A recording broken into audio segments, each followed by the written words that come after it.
NCAA, gambling, professional sports, NFL, NBA.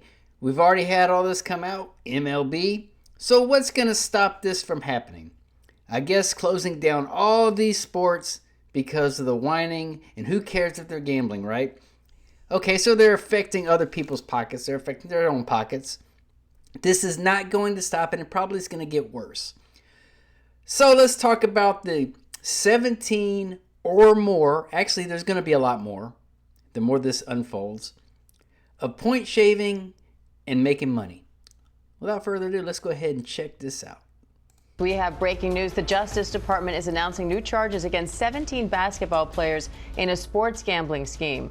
Former All-American Antonio Blakeney is among those charged with fixing games and rigging bets in the NCAA and Chinese Basketball Association.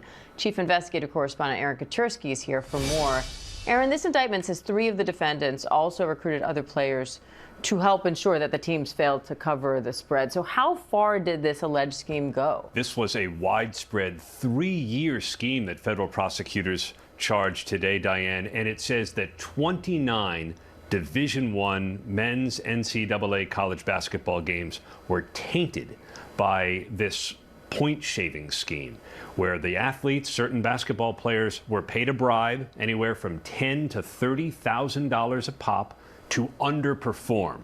Guy usually scores 30 points a game, maybe he'd only score 6, so that his team would lose and sports bettors would win big. And that, of course, defrauded the gambling platforms, some individual bettors, and prosecutors said today that it corrupted the integrity of college athletics. So what are the next steps in this case? Well, there are 20 defendants in this indictment. There are 6 other defendants that federal prosecutors said are charged elsewhere. So we think maybe some of them could be cooperating. We don't know. But it's a stinging indictment of the effects of gambling on the integrity of athletics, which prosecutors said, bring us all together, and we want players to go out and do their best to win, not do their best to lose.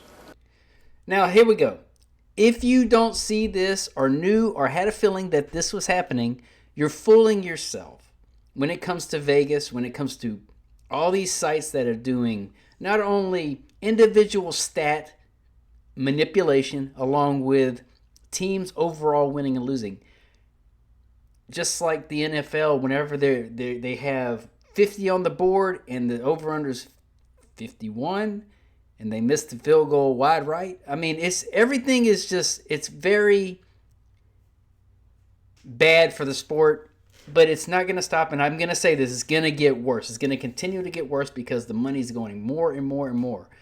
It's going to calm it down for a little while because, players don't want to go to jail. But all you're doing is hurting not only the integrity of the game, you're hurting the fans. Unless the fans are ones that are doing the unders and making a lot of money.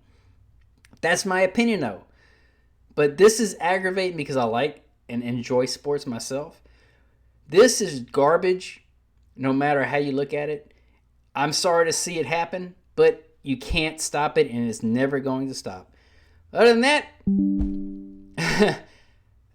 I wish I could come up with something funny to say and sarcastic, but this is speaking for itself of the ignorance of players. And I'm going to even go as high as the coaches. There we go.